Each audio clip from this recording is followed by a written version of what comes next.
પૃથ્વી એ અસંભવ જીવનનું એક ઓએસિસ છે। 3.8 અબજ વર્ષોથી જૈવિક વિકાસે દરેક ખૂણાને જીતવા માટે સ્વરૂપોને ઘડ્યા છે। ટ્રોપિકલ રેનફોરેસ્ટના સૂર્યપ્રકાશિત છાયાવાદથી લઈને સમુદ્રની અંધારી અને દબાણવાળી ખાઈઓ સુધી। તેથી જો તમે કાંઈક કાદવ પર ચોંટેલી પાણીની એક બૂંદમાં ઝાંખી કરો તો તમને એવું પ્રાણી મળશે જે મૃત્યુની વ્યાખ્યાને જ પડકાર આપે છે। 1 મિલીમીટરથી પણ નાનું 8 નાના પગ પર સૌમ્ય રીતે ચાલતું આ છે ટાર્ડિગ્રેડ, જેને સામાન્ય રીતે વોટરબેર તરીકે ઓળખવામાં આવે છે। અપ્રશિક્ષિત આંખે તે માત્ર એક આકર્ષક સૂક્ષ્મજીવી વિલક્ષણતા છે, પણ તેની નરમ ચામડીની નીચે એવી રચના છુપાયેલી છે કે જે માનવ સંસ્કૃતિને પૃથ્વી પરથી નષ્ટ કરી નાખે એવા બ્રહ્માંડીય વિનાશોને પણ સહન કરી શકે છે। જ્યારે માનવોને આપણા વાયુમંડળની બહાર 1 સેકન્ડનો અંશ પણ જીવવા માટે જટિલ દબાણવાળા સૂટ અને ભારે ઢાળની જરૂર પડે છે, ત્યારે આ નમ્ર જીવ પાસે એવી જૈવિક સાધન સામગ્રી છે કે જે બ્રહ્માંડની કાચી અણઘડ તીવ્રતાને સહન કરી શકે છે। તે તારાઓ કરતાં વધુ સમય જીવી શકે છે, ખાલી જગ્યામાં ટકી શકે છે અને સમયને પણ થોભાવી શકે છે। જો તમને બ્રહ્માંડના વિસ્મયજનક વિજ્ઞાનમાં અમારી ઊંડી ઝાંખી ગમે છે તો કૃપા કરીને રંબલ પર અમારા ચેનલને સપોર્ટ કરવાનો વિચાર કરો। અમારા સ્વતંત્ર ડોક્યુમેન્ટરી કાર્યને ટેકો આપવા અને ટીપ આપવા માટેની લિંક નીચેના વર્ણનમાં જ છે। આજે આપણે અમર કોસ્મોનોટના કોષીય ભંડારમાં પ્રવેશીશું અને જાણશું કે જીવન કેવી રીતે સંપૂર્ણ અંધકારને જીતે છે। બાહ્યાવકાશે જીવવિજ્ઞાન માટેનું અંતિમ વિરોધી છે। કક્ષાના કઠોર શૂન્યમાં સુરક્ષા વિહોણો પ્રાણીનું તંતુ એબ્યુલિઝમનો ભોગ બને છે, એક ઘાતક પ્રક્રિયા જેમાં નીચા દબાણને કારણે શરીરના પ્રવાહી રૂમ તાપમાને ઉકળવા લાગે છે। એક સાથે તાપમાનમાં અતિશય ફેરફાર થાય છે। -272 ડિગ્રી સેલ્સિયસ, જે સંપૂર્ણ શૂન્યથી થોડું ઉપર છે, ત્યાંથી લઈને 150 ડિગ્રીથી વધુના તીવ્ર ગરમ ચડાવ સુધી। દબાણ અને તાપમાનથી આગળ એક વધુ ઘાતક દુશ્મન છે આયનાઇઝિંગ કિરણોત્સર્ગ।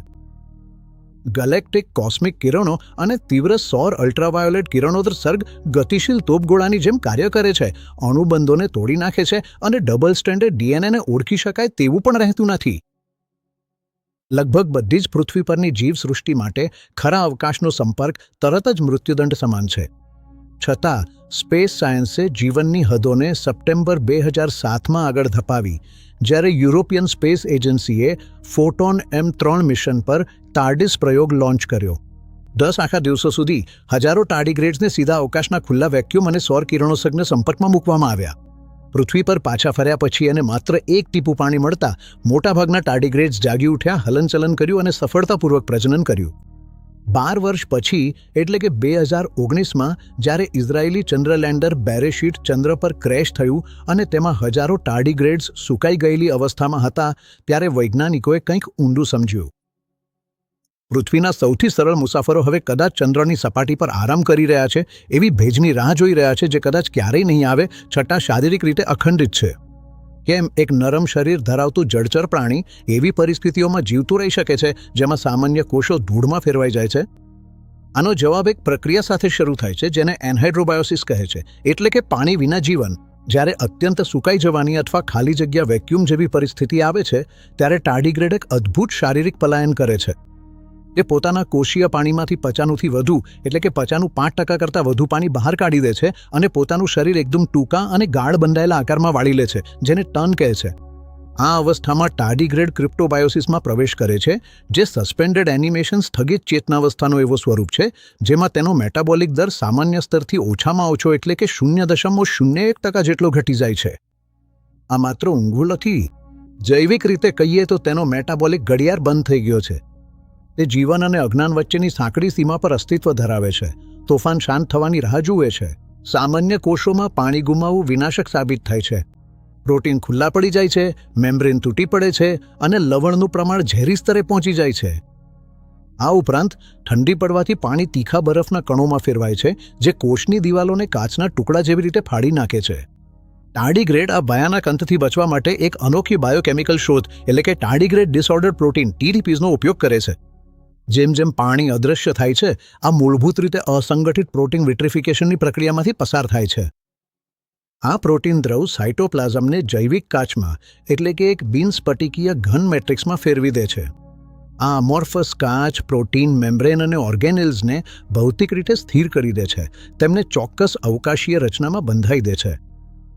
કાચમાં અટકાવેલા આંતરિક કોષીય બંધારણો ઇવન 6000 એટમોસ્ફિયરથી વધુ દબાણમાં પણ તૂટી પડતા, એકઠા થતા કે ફાટી પડતા નથી. જૈવિક કાચ ભૌતિક રચનાને સુરક્ષિત રાખે છે, પણ અંતરિક્ષમાં તો વધુ ઘાતક ખતરો છે, કિરણોત્સર્ગ. આયનાઇઝિંગ કિરણોત્સર્ગ જીવન તંતુઓને ફાડી નાખે છે અને મુક્ત રેડિકલ્સ ઉત્પન્ન કરે છે, જે ડીએનએના તંતુઓને અણુ કાતરાની જેમ કાપી નાખે છે. 10 ગ્રેની માત્રા માનવ માટે ઘાતક છે. ટાર્ડિગ્રેડ્સ 5000 ગ્રે કરતાં વધુ સહન કરી શકે છે. આ બ્રહ્માંડીય રક્ષણનું રહસ્ય ટાર્ડિગ્રેડ્સમાં અનન્ય એવા એક અદ્ભુત પ્રોટીનમાં છુપાયેલું છે, જેને ડીસપ ડેમેજ સપ્રેસર કહે છે. જીનોમિક સિક્વેન્સિંગ દ્વારા શોધાયેલું ડીસપ એ એક લવચિક પ્રોટીન છે જે ડીએનએ ક્રોમેટિનને ભૌતિક રીતે આવરી લે છે, એક રક્ષણાત્મક અણુઢાળની જેમ. ડબલ હેલિક્સ સાથે સીધા બંધાઈને ડીસપ કિરણોત્સર્ગમાંથી ઉર્જા શોષી લે છે અને હાઇડ્રોક્સિલ રેડિકલ્સને નિષ્ક્રિય કરી દે છે, જેથી તેઓ જૈવિક કોડને નુકસાન પહોંચાડે એ પહેલાં જ અટકાવી દે છે અને ડીએનએને થતા નુકસાનને 40% કરતાં વધુ ઘટાડે છે. પણ આ ડીસપ માત્ર પ્રથમ રક્ષણ રેખા છે. જ્યારે કિરણોત્સર્ગ ડીએનએની પીઠભૂમિ તોડી નાખે છે, ત્યારે ટાર્ડિગ્રેડ્સ એક અતિશય કાર્યક્ષમ જીનોમિક મરામત પ્રક્રિયા અમલમાં મૂકે છે. પુનઃહાઇડ્રેશન સમયે જ્યારે પાણી ટીડીપી ગ્લાસ મેટ્રિક્સને ઓગાળી પ્રવાહિતા પાછી લાવે છે, ત્યારે વિશિષ્ટ એન્ઝાઇમ્સ ઝડપથી જીનોમને સ્કેન કરે છે અને એકલ તથા ડબલ સ્ટ્રેન્ડ ડીએનએના તૂટેલા ભાગોને કલાકોમાં જ આશ્ચર્યજનક ચોકસાઈથી ફરીથી જોડે છે. જો તમને આ જૈવિક અજાયબીઓ રસપ્રદ લાગે છે અને તમે વધુ ઉચ્ચ ગુણવત્તાવાળું અંતરિક્ષ અન્વેષણ સામગ્રી જોવા માંગતા હો, તો કૃપા કરીને અમને રંબલ પર સપોર્ટ કરવાનો વિચાર કરો. ડિસ્ક્રિપ્શનમાં આપેલ લિંક દ્વારા આપેલા તમારા ટિપ્સ અમને આ સ્વતંત્ર ડોક્યુમેન્ટરીઝ બનાવવા માટે સીધી રીતે સશક્ત બનાવે છે. આ દ્વિરણનીતિ અણુસ્તરે રક્ષણ આપતી કવચથી નુકસાન અટકાવવી અને જાગ્યા પછી બાકી રહેલા તૂટેલા ભાગોને સુધારવી ટાર્ડિગ્રેડને ઘાતક કિરણોત્સર્ગમાંથી સંપૂર્ણપણે અખંડિત બહાર આવવાની ક્ષમતા આપે છે. ટાર્ડિગ્રેડની અદ્ભુત ક્ષમતા શૂન્યાકાશ, કિરણોત્સર્ગ અને સંપૂર્ણ શૂન્ય તાપમાન સહન કરવાની અમને એસ્ટ્રોબાયોલોજીમાં એક મૂળભૂત પ્રશ્ન સામે લાવે છે. શું જીવન સૂર્યમંડળો વચ્ચે મુસાફરી કરી શકે? આ જ લિથોપાન્સ્પર્મિયા પરિકલ્પનાનું મુખ્ય તત્વ છે. એવી થિયરી કે માઇક્રોસ્કોપિક જીવસૃષ્ટિ ગ્રહ પરથી ગ્રહિકાશ્મક અથડામણ દ્વારા બહાર ફેંકાઈ શકે, ગ્રહના પથ્થરમાં બંધાઈ શકે અને અંતરિક્ષમાં મુસાફરી કરીને દૂરના વિશ્વમાં જીવનનું બીજ વાવી શકે.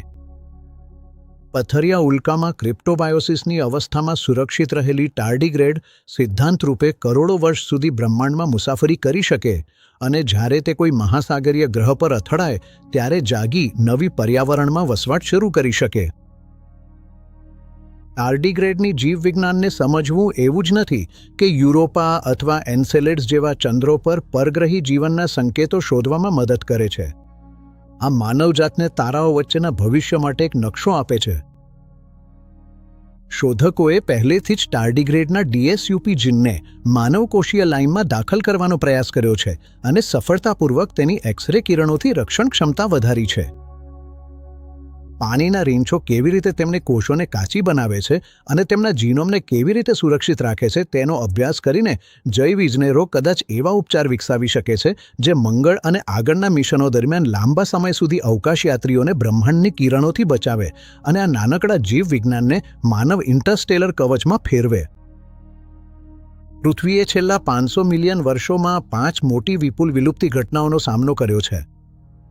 એસ્ટ્રોઇડ્સે વાતાવરણને સળગાવી દીધું છે, સુપર વોલ્કેનોઝે સૂર્યને ઢાંકી દીધો છે અને વૈશ્વિક હિમયુગોએ ખંડોને બરફથી ઢાંકી દીધા છે. દરેક વિનાશક ઘટનામાં જ્યારે શક્તિશાળી શિખર શિકારી ફોસિલ રેકોર્ડમાં વિલીન થઈ ગયા, ત્યારે ટાર્ડિગ્રેડ ટકી રહ્યો.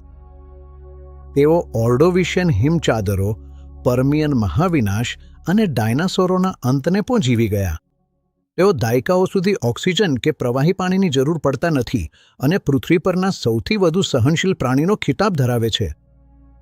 એસ્ટ્રોફિઝિક્સ જણાવે છે કે અબજો વર્ષ પછી આપણો સૂર્ય લાલ દૈત્યમાં પરિવર્તિત થશે, પૃથ્વીના મહાસાગરોને ઉકાળી નાખશે અને આપણા ગ્રહને જટિલ જીવન માટે અનિવાસયોગ્ય બનાવી દેશે.